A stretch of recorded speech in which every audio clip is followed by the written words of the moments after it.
This is Hidden Killers Live with Tony Bruschi and Robin Dream. Rex Heuermann was sentenced to 3 consecutive life terms plus 100 years in a Suffolk County courtroom. Those extra 100 years just, for good measure, just in case. The judge called him disgusting, told the officers to remove him, and the families of 8 dead women stood up and cheered. But inside the plea deal that put him there is a confession to a murder he was never charged with. An appeal, right, his lawyers fought 3 years to protect and then gave away. And an agreement with the FBI and an agreement with others, and the FBI agreements that the DA swears isn't in investigation. Eric Faddis, defense attorney, former prosecutor, with us to help break down what actually happened in that courtroom and what it cost. Heuermann, he looked at the judge and said, "I killed Karen Vergata." No charges were filed in that one. That's what a lot of people are wondering about here. Her family was right there in the courtroom. He never had the charge, but part of it was admitting to the murder. Eric, why? Why is it kind of a half-assed admission that he can't be prosecuted on? I think we're all kind of confused about that. You know, it's pretty unusual, Tony. And think about if you were that victim's family and you know, this person is being convicted, and there'll be a final conviction of all these other murders. And then for your family member, it's just sort of some lip service saying, oh, yeah, I did that one, too, but not going to sustain a conviction, not going to have a sentence for that one. If I was the family, I would be super peeved. I haven't seen this kind of something built into a plea like this, where you admit to a crime for which you're not charged and for which you're not going to be convicted or sentenced. I don't know if it was just some kind of attempt at closure, but I think it was probably a failed attempt. Do you think it might have been I'm sorry, go ahead, Tony. I would just say, it just seems very empty for that family. Go ahead, Robin. Yeah, I was just thinking, empty for the family, which is the greatest injustice. But do you think, how did that come about? It struck me as really Rex doing an oopsie and his defense not catching. Is that possible? How is the defense, his attorneys miss that, if they missed it at all? Why even have that out there? Yeah, I don't see how it confers any substantial benefits to either side. The prosecution does not secure a conviction. They don't get a sentence. On the defense side, you're sort of making this admission of some horrible wrongdoing. For what benefit are you getting in exchange for that? It just seems like a bizarre way to try and sort of loop in this other alleged incident into a criminal case that's already going on, but doing so in kind of a half-assed way. Yeah, because, when you think about it, because, again, I am still 100% in the camp that he's got zero empathy. He's not trying to reconcile with anyone. He's not trying to be remorseful. He's incapable of all those things. And so he's not doing it to kind of satisfy the family's need to know. And the only thing that he still holds as his currency is the knowledge of what he did. And he'd hold on to every little scrap he had. He literally gave up one more thing he could use to get leverage later on if he wanted attention. So that also then begs me to say, I think there's more. I think there's more to the story as to why he added that, or why that was added in there. And I don't know if it was just a slip of the tongue to Asa, and then it was added. Because, is it a timing thing, I wonder? That's what I kind of keep going back to. Okay, well, it looks like he might have done this. He's confessing to it, but we don't have the goods to truly, if we were to take this and prosecute him, to go all the way and get him convicted. But he's saying it, so is it just, let's just, not waste time here attempting this? I also have a wonder, pure conjecture of, I wonder if they're looking at the timeline of Rex Heuermann's existence on this planet, if there's something else going on behind the scenes, and the thought process was, he's admitting to it now, the time it's going to take to get a conviction on this extra charge is going to push this back by years or months. I don't know, but I think it might go a little bit of a ways. And let's get him admitting to this on the record while he's still on Earth. I don't know. He's not super old, but who knows? He doesn't look like the healthiest, ogre on the planet.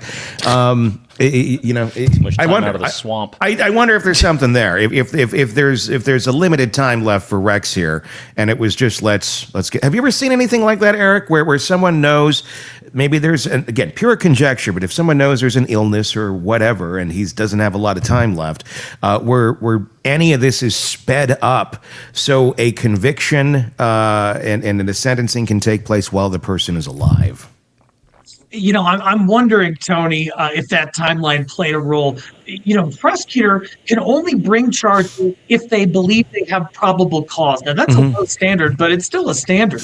And a confession alone, is that probable cause without anything else, without other evidence? That's arguable. And so perhaps the prosecutors were like, hey, this is a way to sort of loop in this other incident to try and bring some semblance of closure. He's going to admit to it anyway. And if we had to go, by the book, it's going to extend this thing a number of years. And so let's lock this in now. He's ready to lock in the other ones. Let's include this one. It's imperfect the way we're doing it, but it's something as compared to the alternative approach, which could take additional years. And maybe the prosecution just doesn't have the goods on that specific incident. Yeah, I'm kind of in that camp too. Is like, again, how does he benefit from this in any way possible? And I just think it helps him in his prison setting. He can get into his normalized routine, and might even give him leverage on the inside potentially. That's the only thing I can see, because it's got to be self-serving. It did not serve anyone but him. There's no doubt. When we look at the actual deal that was cut here, I don't see a lot of benefits other than he's not going to die, but that really wasn't on the table to begin with. He got 3 consecutive life sentences, 100 years stacked on top of that. He's obviously never getting out. But they fought for so long. They fought for so long to throw out the DNA and the warrants and all different things, and it went on and on and on and on. Why now? I guess why do you, in your opinion, why, after looking at all this, why do you think they decided, okay, let's just go for a plea here? Is that the attorneys going, dude, we can take it, but you don't got a leg to stand on? Yeah, if every client acted in their best legal interest, and if they all followed my advice, my job would be a lot easier. But that's not how it plays out. Really sometimes they do erratic shit that just doesn't make sense. That you look at a cost-benefit analysis, and you're like, why are you doing this? Now, usually it's the other way. Usually they're facing insane evidence, and they choose to go to trial anyway and expose themselves to a greater risk. Here it's the opposite, in a sense, in the sense that he's making a decision that is really impairs his legal interests. He has multiple consecutive life sentences. His attorney said at sentencing, he addressed the victims' families and said the reason was because he didn't want to put them through it. I don't believe that for a second.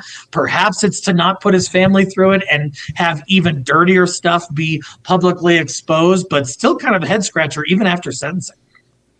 Yeah, I still think it was hold on to as much information as you can that the trial was going to expose on him, as well as anything in the Carolinas that would have been, I think, even worse for him. I think it was total control of his narrative, total control of his fantasy life, no regard for anyone else. And still, I mean, we were talking about this yesterday with Siobhan, our psychotherapist. I think he maintains even an easier control over Asa, because there's not more that's been exposed. So he's been able to control exactly what Asa has known, rather than it coming out in court where he loses that control. And so he still has, as we were saying yesterday, Asa actually has him exactly where she wanted him in her entire life, under the roof where he can't get out and go see another prostitute again. And it makes you wonder a little bit about all of it, because of the wrecks that we saw in court yesterday when he said, my words have no meaning, and just very briefly made his statement, basically saying all these things that you're talking about, I did them, my words have no meaning, so I'm going to leave it at that. It sounded like the wrecks that we heard on the phone calls between those two together. There's, if we're trying to look at Rex and the way he's behaving publicly now, I mean, there's a lot of monstrous people that have been charged with horrible crimes like this, and they don't come across in court as anything but monstrous. He just kind of, if you didn't know he did these things, you'd have no idea. I mean, he's just, other than having a bad toupee and kind of looking like Shrek. I mean, he's just kind of, just kind of the guy. I wonder if he comes across as a monster, that would probably push Asa away. And he needs Asa right now, at least I think for his own mental well-being. It's the only person that's still standing by him. So I wonder if the lever of not being monstrous in court or being more direct about any of these crimes is an effort to keep her close to the vest so he can manipulate and use her more from behind bars rather than scaring her and pushing her away and being more vocal about the horrific deeds that he did. Very well could be. And, I thought his demeanor was rather curious during that sentencing hearing. Pretty aloof. It kind of seemed like a guy who was there on a traffic ticket. And he's like, hey, I did this and I can't really change it. And so, yeah, but whatever. And that just seems weird when we're talking about a multiplicity of grisly murders. And so I was sort of struck by just the way he presented and what is his game? Is it to control Asa? Is it to protect Asa? Perhaps during the trial, he knows information could have come out that could further implicate her. And perhaps that could be a reason to not proceed with the trial, even if the government doesn't have it in their possession. He might say, hey, through these witnesses and through these exhibits, they're going to get to the real truth of this. And I'm just speculating there, but I think there are a number of potential reasons. Well, remember, his main motivation as a serial killer has been sadistic control. And so Tony made a great point, is his way to maintain that sadistic control was by doing this over Asa. So he doesn't have the physical proximity anymore, but he still has amazing control over her. She is living in his room that he did all this in. He knows it. You don't think he's getting some sort of satisfaction out of that? Guaranteed. And then, one more point on this. I have been routinely calling every single person we've ever covered an idiot, a moron, because they are.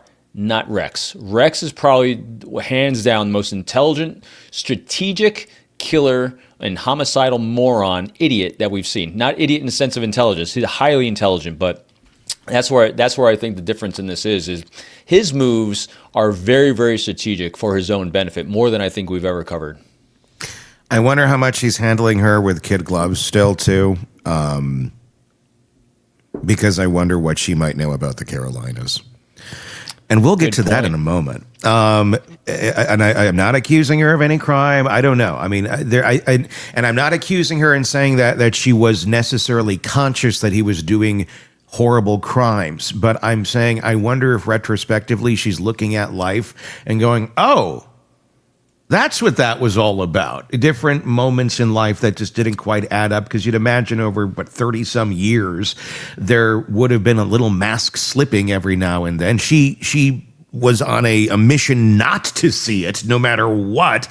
But I do wonder if there is some knowledge that she may hold that could bring charges in the Carolinas, which could also bring a death penalty. Not her. Not on her. Yeah. I think Victoria would, because remember, she's blocking it out. I think the daughter, the one who's having the aha light bulbs going off every other day, that poor traumatized girl is the one who's probably piecing it all together. I think Asa, as we've covered, I think she's got her life so bifurcated with him. I think I don't know if she'll ever think of him in anything except the knight in shining armor. I mean, she's just so locked into that, so she will block that out. But now Victoria, that's the one I think if he was going to be afraid of anyone, I'd be afraid of her. Of what she could say or do. I do wonder, but I do wonder, she was really young through a lot of this. And I wonder how much of her memory is just not going to be super strong for what Dad was up to this way and that way. But who knows? I mean, there may be... But she's the one that can have daily conversations with Asa. True. So she's the one that actually can get the leakage over time, where Asa isn't going to have defenses down because they're not being telecast. And I'm sorry, we're excluding you from asking you these questions, Eric, but it is a curious thing about how he's trying to manipulate everything around himself to protect himself, I think, from further things that could actually cost him his life. His ex-wife, Asa, her attorney, picked up his dry cleaning so he could wear his suit. So... I think if anyone's wondering about, because there's time since they filmed the last chapter of the documentary on Peacock. Maybe the relationship has changed since then. The fact that her attorney is picking up his dry cleaning for sentencing, what does that tell you about what that relationship is like today, Eric? Yeah, it tells me that they are still potentially in league with each other, at least in terms of this ongoing saga and what side everybody is on. I know there's been a divorce, but we've also seen a history of support, even as the allegations emerged. And so, seems like they're kind of on the same team still, even if they don't want to be terribly public about that. Yeah. Your thoughts in the comment section on Substack and YouTube as we continue our conversation about the sentencing of Rex Heuermann. Links are in the description. Asa Ellerup skipped the sentencing. Her attorney said the day should belong to the families, and it should.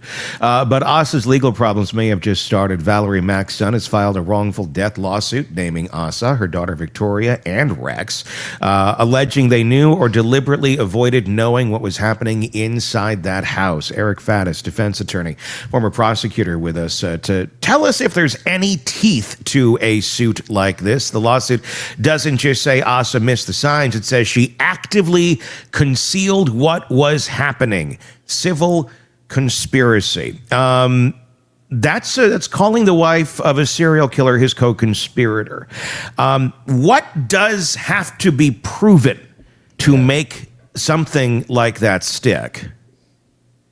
Sure, Tony. And I've read the complaint, and respectfully, I think there are some problems with it legally. Yeah. But to make that stick, what they would have to prove is that Asa had an agreement with Rex. Now, it doesn't have to be an express agreement. It could be kind of implicit or whatever. But there was an agreement for her to provide material aid. She knew of the crimes he was committing, and she wanted to further them in somehow, including trying to conceal them.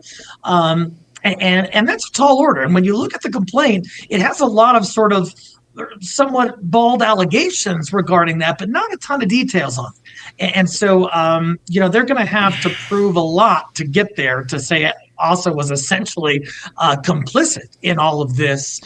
Just saying it is one thing, but proving it's another. Yeah, I'm curious because we've been talking about Asa so much in the last couple of weeks and in the last couple of days even more. And she seems to have these completely very, very thick rose-colored glasses when looking at Rex. I can almost imagine him doing these things in front of her and her being blind to it because her blinders are so narrowly focused on regarding him. So what's a prosecutor going to be able to, is even if they had a photo of her, watching this, is that enough? In other words, what do they need to be able to prosecute this? If her context, I guarantee you she could pass a polygraph most likely because she doesn't internally believe it, that these things ever happened or that he ever did them or she was ever present for him, whatever the charge is going to be on it. And so outside of that, how does her context of what happened really play into the prosecution? Well, they'd have to prove her knowledge, her agreement with Rex, and her providing some kind of material aid. So that can come in the form of witness statements. If Rex were to turn on her and say, hey, yeah, I told Asa about this, and then we had an agreement she'd help me cover it up, and then she took these acts, X, Y, and Z. She provided me these supplies. Here are the receipts. Here are the text messages. Here are the emails, something like that. That would be the type of evidence we'd be looking for. Oh, so that's an interesting. So let's go down that one a little bit. I'm sorry, my conjecture road. So I don't imagine a world where he probably openly discussed these things with her, sent her text because he's a smart guy about this, and it would probably fly right over her head because she's got it blocked out. But this material aid is an interesting one. What if they were able to show through purchases and stuff that she actually was tasked by Rex to go out and purchase things for decapitating, for all the horrendous sadistic things he was doing, that she actually made purchases or was aware of those purchases? Is that enough? She would have to be knowingly aiding him in the commission of a crime. There's simply saying, hey, can you go purchase this saw or something? That wouldn't be enough. Yeah. And that's where it gets into tricky territory. 'Cause I was wondering the same thing, because providing aid and concealment of crimes, people can do both of those things and not be aware that they're providing aid or concealing a crime at the same point if that context is lifted. So the awareness piece is the lever that the prosecution and that would need to pull and need to make the jury feel that, yes, she was certainly aware. But I guess, is there a line ever that courts draw, even when the person says, I had no idea that I was doing this? I mean, a simple example would be like, hey, honey, my clothes are real dirty. And she washes his clothes. I'm not saying this happened. I'm just, for a pure conjecture example, she washes the clothes and they had blood on them. And she doesn't ask any questions. She just does it. Let's say she saw blood, but doesn't ask any questions. Is that awareness, or is that, I could see Asa just being like, oh, it's red paint, or she telling herself some bullshit so she doesn't have to mentally go to where the evidence that's sitting right in front of her, screaming at her, actually is. Where does the court say, you're an effing idiot if you don't think that this was, prove awareness? Like if he was doing like the Brian Walsh Home Depot run with barrels. I was thinking exactly the same and thing. all of that. That's why I used that example too. Yeah. I mean, if she was on camera buying all this shit, and then it's like, what did you think he was doing with these things? You never saw them. He wasn't like making a compost pile in the backyard with leaves, and you never saw him do it. What do you think? I mean, where is the line here where the court says, I'm sorry, your stupidity argument or ignorance argument just doesn't fly? Sure, it's a great question, because on so many accomplice cases, the accomplice who's caught says, "Oh, I didn't know they were doing crimes over there," and then they're like, "Oh, well, you see this, you see drugs lying around, and you see them getting money, and there's scales, and then they ask you to buy a bunch of baggies." Well, you probably did know. The line here, Tony, is it's defined differently in different states, but in Colorado, where I practice, knowingly is being practically certain that such circumstances exist. So that's a pretty high bar. And just seeing some blood, just seeing some suspicious circumstances, that probably doesn't get you there. But if there were further conversations, if there were acknowledgments from Asa in some form, text, email, statements to her daughter, something, that might get you over that threshold. But it's really, is the person practically certain that such circumstances exist, meaning that a crime was going on? Simply saying some blood, man, it's probably not enough. Guy could have been in a butcher shop. He could have been, who knows? Yeah, I mean, it's just a pure example. I just wonder. It's just like where, and it's up for interpretation. I'm sure it's up to that judge to say, this is the line. I like your example. That was great with the scales and all that.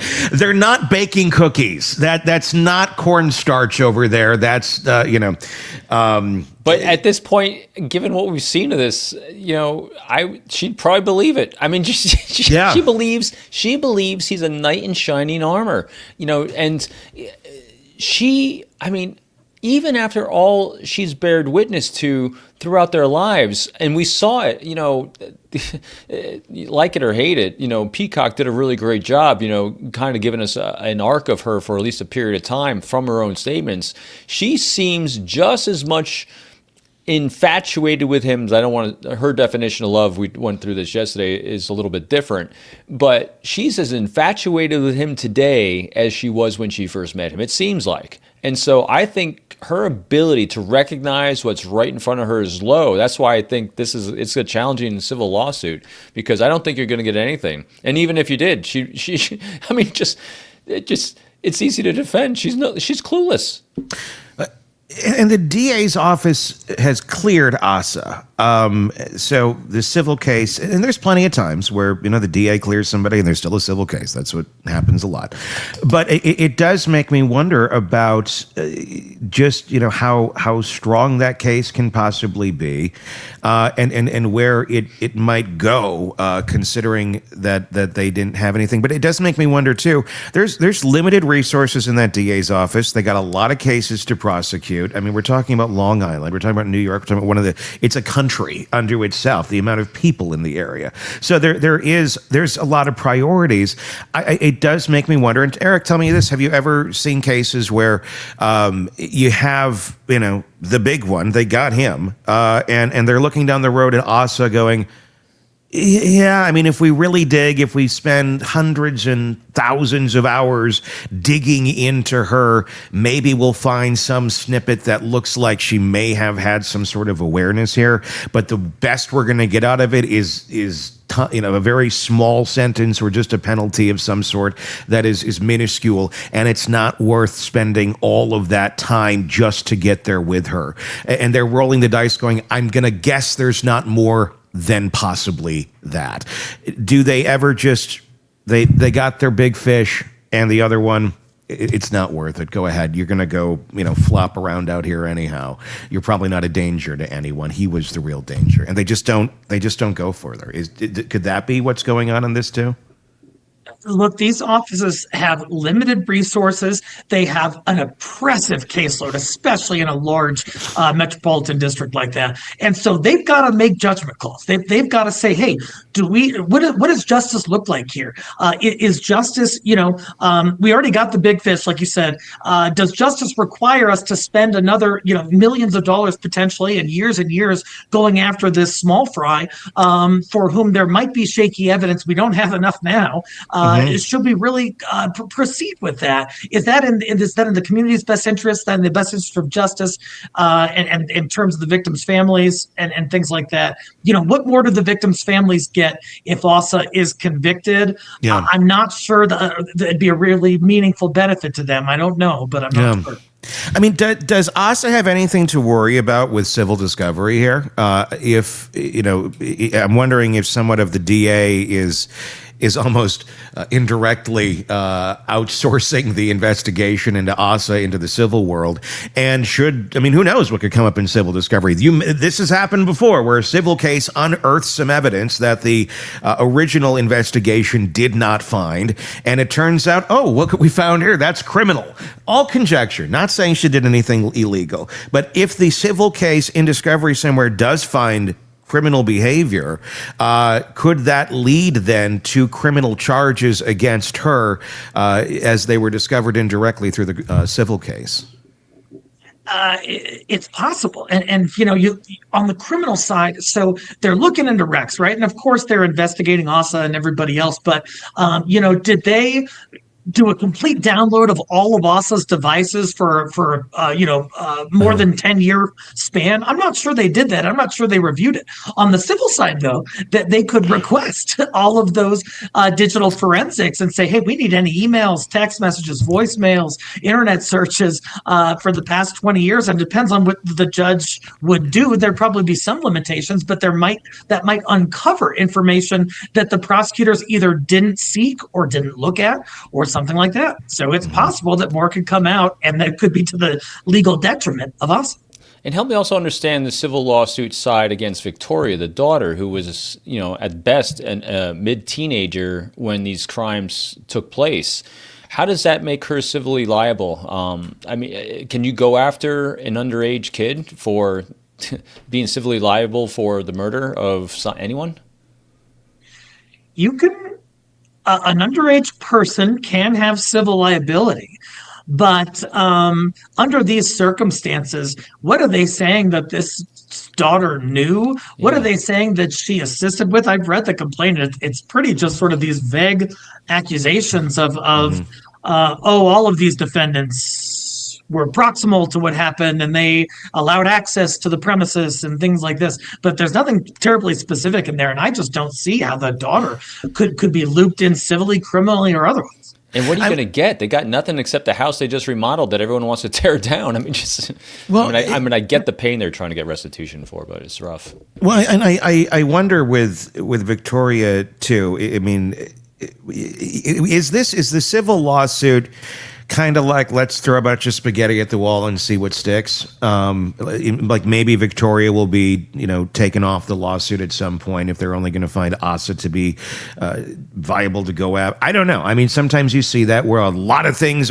people are being sued at once, and then as it processes through court, it's like, yeah, not her. She's really not part of this, but the other one does. I mean, it also feels like a pretty weak suit if you're just kind of throwing everything at the wall and seeing what sticks and don't have any real, clear, solid information, and you're just hoping that maybe you're going to find some stuff in discovery. One thing I'm wondering along those lines, Tony, is, Victoria's still pretty young in age. She's dealt with this massive nationally publicized trauma regarding her family for quite some time now. And now she's struck with a civil lawsuit, requesting probably millions of dollars in damages. That might freak out a young person. And are they sort of betting on the possibility that Victoria is going to get scared and she's going to do something abrupt and unpredictable that young people might do, like try to protect herself and say, oh gosh, well, if I give you information or if I make up information or something, am I going to get out of this? Can I please move on with my life? How do I do that? Is it talking with you guys in an interview and telling you what you want to hear? Oh, if so, me in my 20s, I need to be done with this. I could see a young person being scared into doing that. And perhaps that's sort of an intimidation tactic here on behalf of plaintiff's counsel. I can't say for sure, but those things happen. Yeah. I mean, there's a lot of roads that could be gone down here. And again, we're not saying Victoria had anything to do of anybody in this case. I feel horrible for that young woman. I mean, I can't imagine. I mean, this is the world she was brought into, and she's trying to navigate this utter shit show. So yeah, I mean, but it does make sense. I mean, I'm wondering if she is being used as a lever to get information, not so much as a way to let's go punish you, but let's scare the living shit out of you even more, and see what else you can tell us that maybe she's even unaware that she's may tell. Depositions could be very interesting in a case like this. If we get there, with this, what's in the actual suit itself. Is there a risk here that we don't even get that far, that they don't even get to depositions, that a judge at some point just says, yeah, no, we're not gonna go down this road unless you got something that is showing us some solid shit. We're not going to do it. Or in a civil case, is it much easier to get into those deposition stages before the judge says yay or nay? I would anticipate seeing a motion from defense to throw out some or all of these claims rather soon. In reviewing them, I look, and we'll talk about this soon, but if like the unjust enrichment claim, I think there are legal problems with that. The civil conspiracy claim, there are legal problems just on the face of the complaint, and that just don't meet that might not meet the threshold for the case to move forward. And I could see a judge looking at it, and then you add in sort of the dynamics of what's going on in the case and all of the national exposure. A judge might say, hey, this is going to stop here because of legal insufficiency. That would not be shocking to me, especially after reading that complaint. Yeah.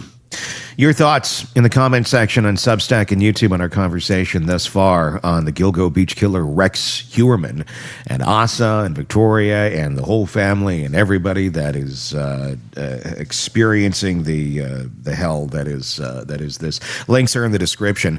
The judge said it out loud at the sentencing of Rex Heuermann. 8 that we know of. Heuermann owned property also in South Carolina, had timeshares in Las Vegas. Can you imagine being the timeshare salesperson, like, hey, you want that free dinner over at the IHOP? You just got to come over here. And I wonder how many certificates Rex, can I get an extra one? I really like the pancakes. But he had timeshares. He had timeshares in Las Vegas, and investigators have looked at ties to Atlantic City as well. Some of those states execute people for what Heuermann did. Eric Faddis, defense attorney, is with us to break down whether the number 8 is where this ends or where it all starts. That plea deal, of course, protects him in Suffolk County for these 8 women. They're not going to be prosecuted again. It's done.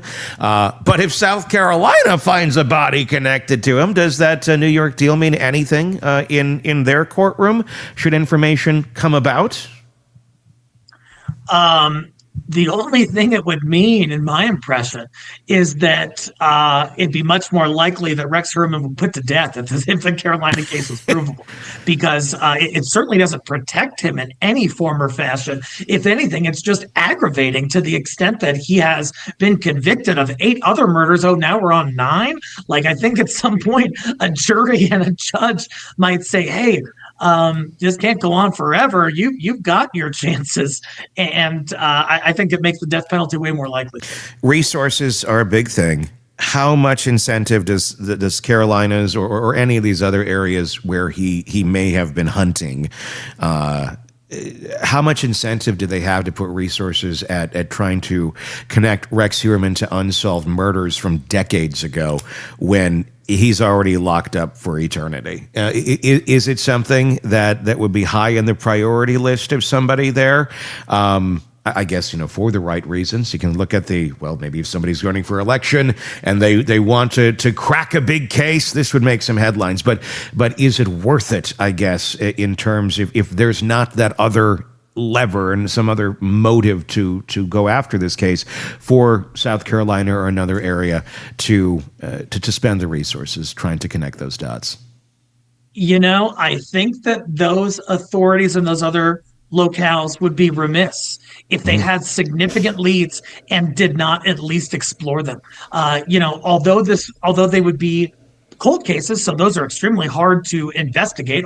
Your evidence has eroded, witnesses have died. It costs a ton of money to pursue that. But on the flip side, you have these convictions of Rex, and you have sort of a modus operandi, a pattern that he has used to time and again to commit these similar atrocities. And if you can line up that pattern with evidence you find in your locale, that makes it significantly easier to pursue a conviction. So upsides and downsides. Resources are certainly front of mind, but so are the optics of all this. And I don't think any authorities in those jurisdictions want to say, this person died, but that was a long time ago. It's going to cost a lot of money. We're not going to look into it. So I'm curious about this one, Eric, because we haven't quite seen it in any of the cases we've covered before. So say you have a family or a couple families in South Carolina or in Vegas or somewhere that have a private investigator. They're able to do their own investigation. They're able to say that they believe that Rex was responsible for the death of their family member, but South Carolina is not picking it up as a criminal thing. Can they then go after Rex civilly? Without a criminal case? But you're running into, under those circumstances, statute of limitations issues. Statute of limitations for civil claims are way shorter than on the criminal side. They're usually like 3 years or something. And there are tolling exceptions. But if you believe this guy did it, you would have to show like some newly discovered evidence that would renew the statute. It would be a tall order to pursue that. Right. I guess my question on that would be, what attorney would take up that case if there's not much to get out of it civilly, other than it's the getting justice, the right thing to do, that sort of a thing. I mean, I get it, but again, I mean, nobody works for free. Everybody needs to eat, and that would be a lot of work. Marketing, we covered. I mean, if you're True. trying to get your name out there as a civil guy, as a defense attorney, it wouldn't be. I mean, you're basically doing it pro bono. But you would get on everything. Yeah, you would really get a lot of attention that way. That is true. That's a lever to pull. Yeah. Yeah, you would. In the wrongful death context, most attorneys take those on what's called a contingency fee, meaning they only get paid a percentage of whatever the recovery is. This guy doesn't have any assets. They're not going to be able to, there would be no financial incentive for an attorney to do it. It would have to be some other motivation. The DA called the FBI interviews that he's supposed to be doing with the BAU eventually here from prison, the Behavioral Analysis Unit, academic, not investigative. So think if anybody's watching this going, what is this all about? Mindhunter. There you go. That's what they're talking about doing, just like the show.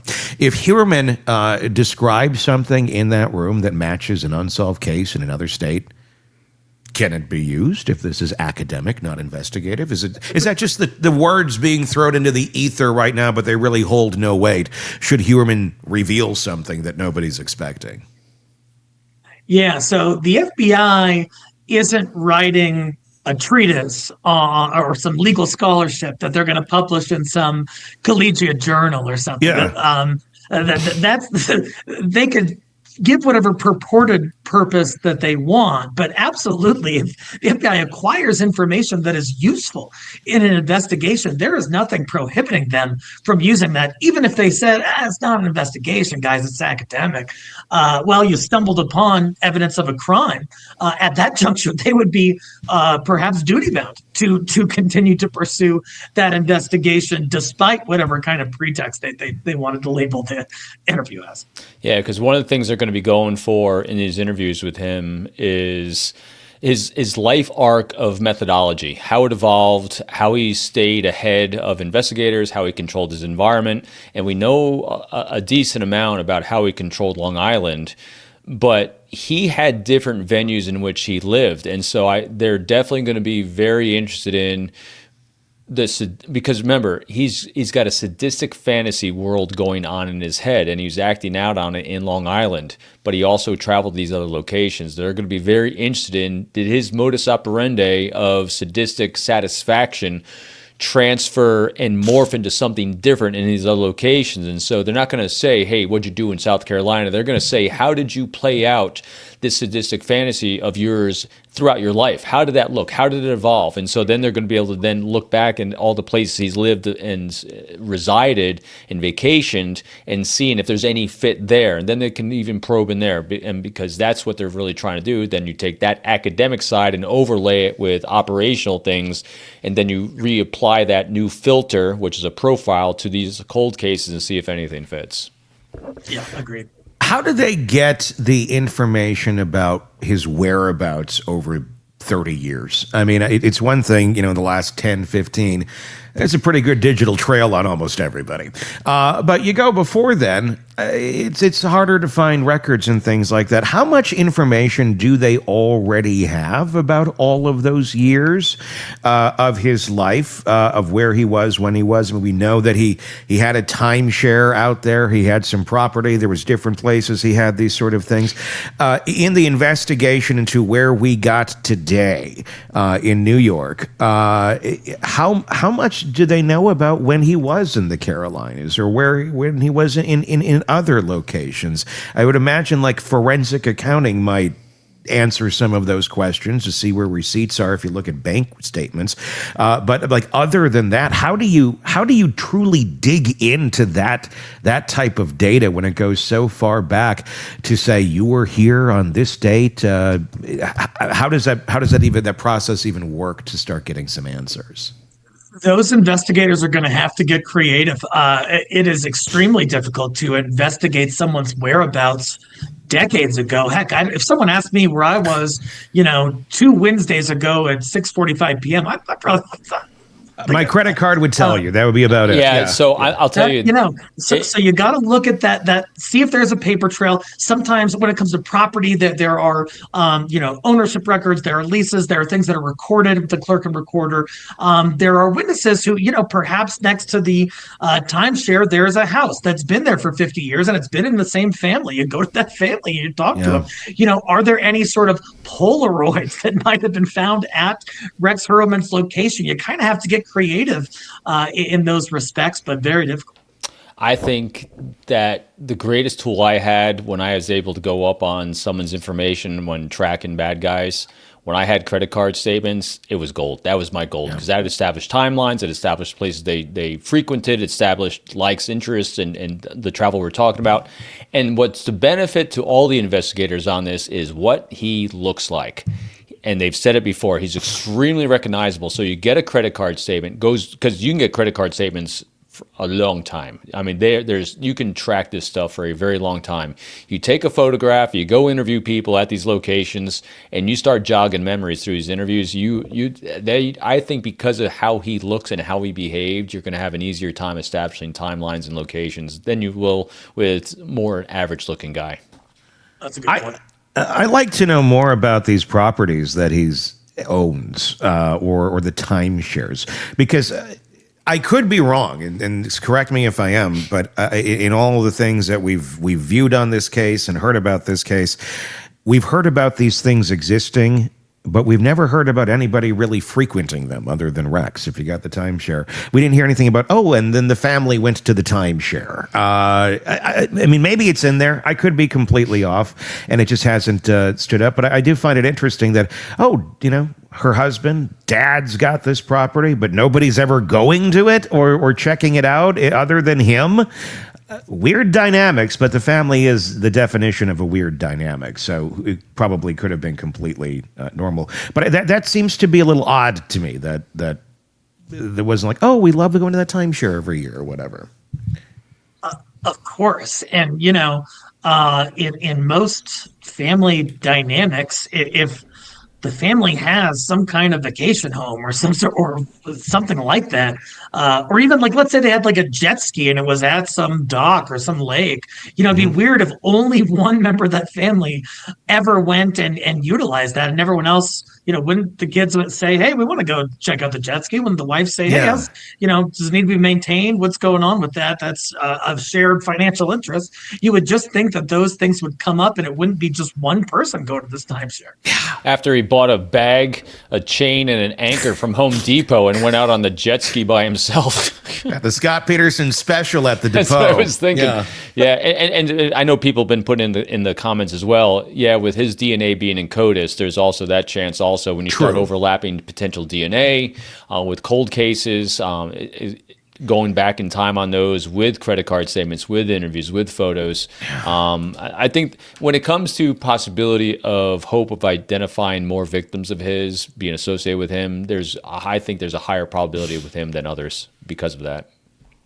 I wonder if there is, how long it will take for those names to be identified, to be associated with him. I mean, just thinking back on other cases, sometimes it's many years after they're already dead. I mean, 30, 40. But the thing is, a lot of that DNA from these cold cases, it's not just like sitting in a digital file where they can just do a quick search and like, let's match this to some of those cases are literally archived physically somewhere. So someone has to take the information, take the DNA, get it into the system, and then that sort of matching can be done, and only then. So either that happens because they're going through the inventory and they're putting everything into the system as one big fail swoop, or it's, hey, let's go grab this one. This seemed to happen around the time that we know he was here. Let's see if there's any matches. Well, the challenge in this is, the further south you go, you're dealing with decomposition of people faster and little, I think the areas to dispose of bodies are more vast, I guess, in South Carolina than in Long Island, New York, and then you have the desert environment in Vegas. So I think getting DNA from victims and having victims identified in those areas might be more challenging than they were necessarily in Long Island. But because, again, I think that's just one potential hurdle to faster rather than later. Eric, how do you think he's going to do in prison? He's a very different personality than others. Is this one that goes into Gen Pop right away with his jovial attitude, or is he really in danger just because of the notoriety of who he is? And he would be a target for someone to take down the Gilgo beach killer. On that point, Tony, I read a report indicating that another serial killer who's incarcerated. I don't have his happy name face in my tongue. Happy face killer. And I'm pretty sure that this killer sent some kind of message or letter to Rex, basically saying like, "Hey, prison's going to be a problem for you. Like, I know you're a big dude, but it's a numbers game in prison, and you got to have allies. You got to have a crew, and I'm not sure that this kind of a freak is going to be able to garner that kind of protection. In fact, I think the attention he's going to get is going to be the opposite of protection. You think he'll join a gang, Rex Heuermann? No one would want him. Well, Wonder what gang he would join. Be a motley crew of weirdos. The Toops of Long Island. It's just everybody has a toupee. Does he get to keep his toupee in prison, or are they toupeeless in prison? I can't say I've ever seen a person that I've known to wear a toupee to have that in jail or prison. In jail you gotta take out your piercings, permanent modifications that you've done to your body. Sometimes those are undone, and so I doubt he's going to be able to keep that, man. We're going to see a very different looking Rex Heuermann in the coming weeks and months. I don't think he's going to be around long. I think he's going to die pretty rapidly in prison. Is my guess. A self exit or deletion, or is somebody going to hit Control-Alt-Delete on him? I think his health. I really do. I mean, he is a big guy, and he's got a lot of rough years on him. It looks like. I just don't think his health is the best. At the end of the day, carbs are going to kill him. Yeah, literally. It's like too much carbs, not enough protein. That took out the Gilgo Beach Killer. Yeah, he's still in Suffolk County because someone asked him where he's being housed right now. Yeah. He's still in Suffolk County custody right now. Yeah, there you go. Rex Heuermann sentenced. Your thoughts in the comment section on Substack and YouTube. We'd love to continue the conversation right there. All right. Until next time, Eric Faddis, thank you for being here. Robin Drake, and for Todd, I'm Tony Bruschi. We will talk again real soon. Want more on this case and others? Then press subscribe now and don't miss a moment of true crime coverage from Tony Bruschi and the Hidden Killers podcast.